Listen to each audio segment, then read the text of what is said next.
Alright, so last night it poured for most of the night. There was a few leaks inside the tent, so it's pretty wet inside there right now, and I've just been sitting in it for hours. So we're just gonna pack up this morning and then try to find a little area higher in elevation and not so wet, and then we'll make breakfast there. But yeah, overall just soaked, wet, miserable. Not miserable, it's not bad, but not ideal.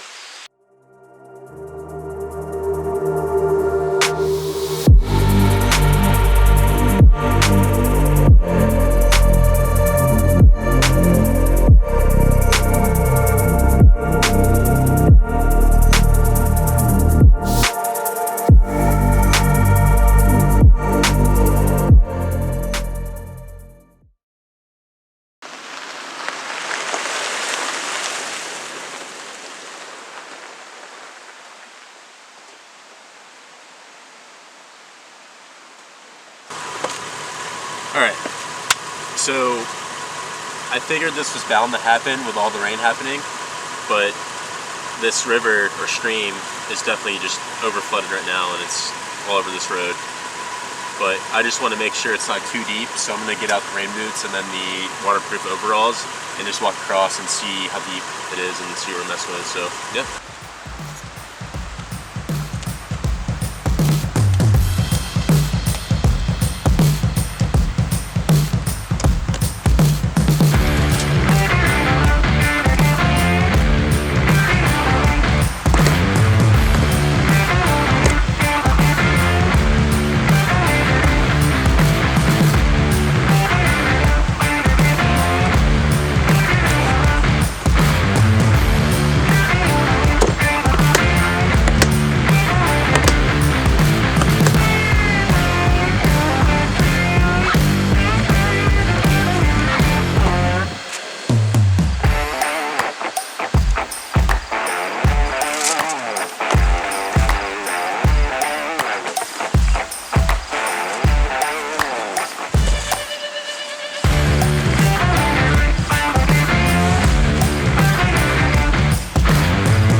Hey guys, Austin here. Probably don't recognize me because beard's gone and I got a stash, but I just wanted to clear something up just because, you know, it's probably a good idea. But in this video, it seems like I rushed into this situation, but I don't. I took about 8 to 12 minutes to kind of brainstorm and, you know, think of other ways to approach the situation. So I could have easily gotten out the rope, attached it to a recovery point on the Forerunner, and pulled out the tree that way. I could have used the winch. I could have rerouted.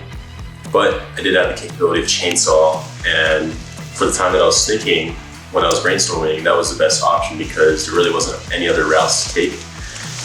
And you know, if anyone else is on this trail, that clears that path room as well, and it saves the Forest Service trip going out there and, you know, clearing this like brush on the trail. So overall, I thought the chainsaw was the best option. So I'm just recommend that you take the time to brainstorm before jumping into these situations. Like, don't just take the easy way. I think thoroughly through everything, and yeah, that's all I got. So let you guys get back in the video.